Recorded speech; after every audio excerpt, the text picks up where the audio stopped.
নমস্কার, আমি সুশোভনের কথা। কেমন আছেন সবাই? একজন আমাকে বলছে তোমরা বেড়াতে ফেরাতে যাবে না? আর বেড়াতে যাব কি, মেয়ের জন্য বাড়ির জন্য মন কেমন করছে, মা বাবার জন্য মন কেমন করছে, গ্রামের জন্য মন কেমন করছে। তাই আমি আর সুজাতা পুরো দুদিনের ছুটি নিয়ে একদম রিল্যাক্স করতে, মানে শহরের কোলাহল ছেড়ে একদম গ্রামে চলে যাচ্ছি। দুদিন পুরো রিল্যাক্সে সময় কাটাবো।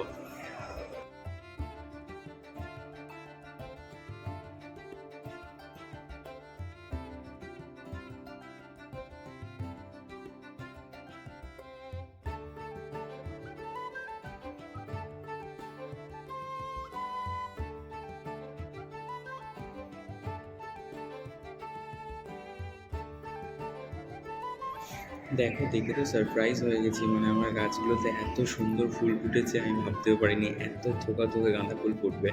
এগুলো আমার ব্যালকনিতে গাছগুলো পুরো ফুলে ভরে, যেন হাসিতে ঝলমল করছে গাছগুলো। আমি দেখে তো আমার মন প্রাণ ভরে গেল গাছগুলোকে দেখে।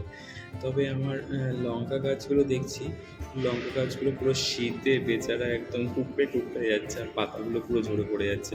দু একটা লঙ্কাও আছে, তবে জানি না, বেচারার এত কষ্ট। আমি একটু জল ফল দিয়ে আবার ঠিক করলাম। ঝুনঝুন ময়না নাচো না, তাথই তাথই নাচো না, বুলবুল পাখি গাও না, গুনগুন গুনগুন গাও না, দক্ষিণা গো বও না, শোন শোন শোন শোন বও না, মোর প্রিয়া ঘরে আজ এসেছে।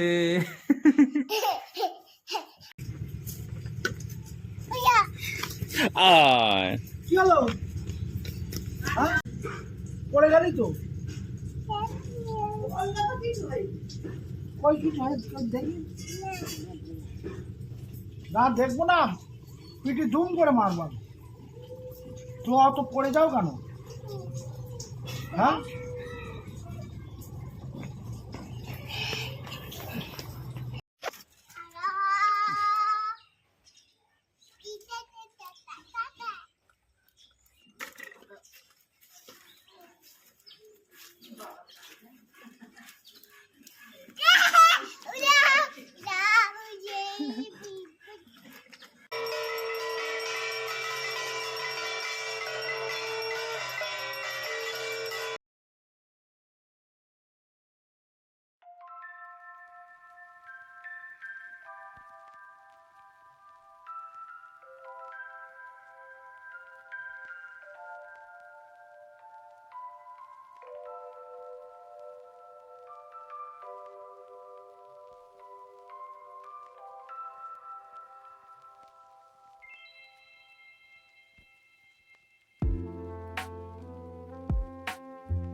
দুটো দিন স্বপ্নের মতো কেটে গেল দেখতে দেখতে। কোথা দিয়ে যে দিনগুলো কেটে গেল জানি না। চলে যাচ্ছি কলকাতায়, আবার সেই শহরের কোলাহলে। সবাই ভালো থাকবেন, সুস্থ থাকবেন। আমার ভিডিওটা যদি ভালো লেগে থাকে একটু লাইক করবেন, কমেন্টস করবেন, আর সবাই অনেক অনেক অনেক এনজয় করবেন। ভালো থাকবেন, অনেক ধন্যবাদ, থ্যাংক ইউ।